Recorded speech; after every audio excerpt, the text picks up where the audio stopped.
అందరికీ జై భీమ్. నేను Rajesh Mahasena. Welcome to Mahasena media. ఈ మధ్య ఒక ఫోటో ఒకటి బాగా వైరల్ అవుతుందండి.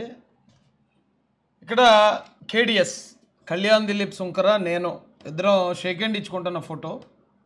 ఈ ఫోటోతో కొద్దిమంది మమ్మల్ని అభిమానించేవాళ్ళు ఇద్దరు కలిసి పార్టీ పెడుతున్నారు అని కొందరు, ఇద్దరు కలుసుకున్నారని మరికొందరు, ఏ కారణంతో కలిశారని ఇంకొందరు చర్చా కార్యక్రమాలు జరుగుతున్నాయి సోషల్ మీడియాలో.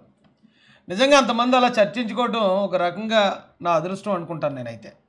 కేడిఎస్ గారు కూడా పక్కన పెడితే, ఎందుకంటే ఒక సామాన్య కుటుంబం నుంచి, దిగువ మధ్యతరగతి కుటుంబం నుంచి వచ్చిన నన్ను ఈ రోజున ప్రతి చిన్న విషయంలో కూడా ఇంతమంది డిస్కస్ చేసుకుంటున్నారు, ప్లస్సో మైనస్సో మాట్లాడుకుంటూ చర్చించుకుంటున్నారంటే ఒక రకంగా నేను అదృష్టవంతుడే అండి.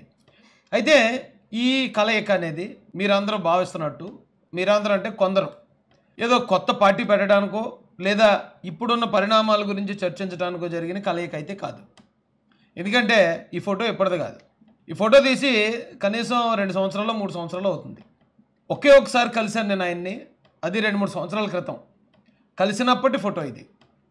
ఈ ఫోటోని ఇప్పుడు తీసుకొచ్చి కొత్త పార్టీ పెడుతున్నారని కొద్దిమంది సోదరులు మాట్లాడడం విన్నాను, చూశాను. అయితే మా సమర్థత మీద, మా బలం మీద మీకు అంత నమ్మకం ఉంటే ఉండొచ్చు, కానీ ఇప్పుడు నేను తెలుగుదేశం పార్టీ అధికార ప్రతినిధిగా ఉన్నాను. మరో కొత్త పార్టీ ఈ రాష్ట్రానికి అవసరమని ఇప్పుడు నేను భావించట్లే.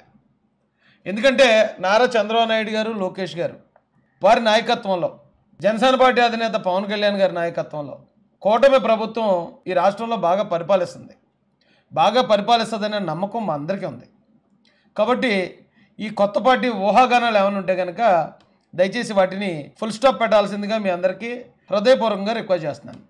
ఇక కళ్యాణ్ దిలీప్ గారికి నాకు మధ్యలో ఉన్న ఫ్రెండ్షిప్ విషయానికి వస్తే, మా ఇద్దరి మధ్య ఫ్రెండ్షిప్ ఇప్పుడైతే లేదు, భేదాభిప్రాయాలే ఉన్నాయి.